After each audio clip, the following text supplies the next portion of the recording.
Азық-түлік аллергиясы тағамның, пісірілген тағамдардың немесе сусындардың кез келген компоненттеріне күшті аллергиялық реакция. Көбіне тамақ аллергиясы балаларда пайда болады, бірақ 5 жасқа дейін қалыпты өтеді. Ересектердегі тағамдық аллергия өте сирек кездеседі және әдетте полинозбен бір мезгілде көрінеді. Азық-түлік аллергиясының себебі кез келген тағамға төзбеушілік. Жұмыртқа, сүт, дәнді дақылдар, жер-жаңғақ, соя балалардағы аллергиялық реакциялардың көпшілігін тудырады.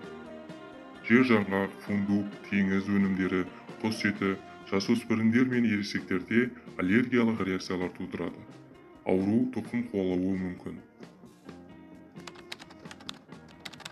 Тағамдық аллергияға тән белгілер: мұрыннан су ағу, тыныс алудың қиындауы, тұншығу, жүрек айнуы, құсу, қатты қышумен бірге жүретін терідегі бөртпелер, асқазанның ауруы, көздің жасаурауы, көздің қышуы, қызаруы, ангионевротикалық ісіну, диарея, қан қысымының төмендеуі.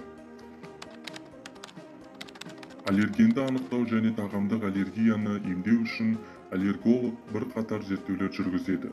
Жалпы қан анализі, биохимиялық қан анализі, тері аллергиялық сынақтары, провокациялық тесттер. Азық-түлік аллергиясын қосымша диагностикалау үшін тағайындалады. Нәжісті талдау, іш қуысы мүшелерін ультрадыбыстық зерттеу, эндоскопиялық зерттеулер. Азық-түлік аллергиясын емдеу үшін тағайындалады: антигистаминдер, иммунотерапия. Кейбір жағдайларда адреналин инъекциясы қажет болуы мүмкін.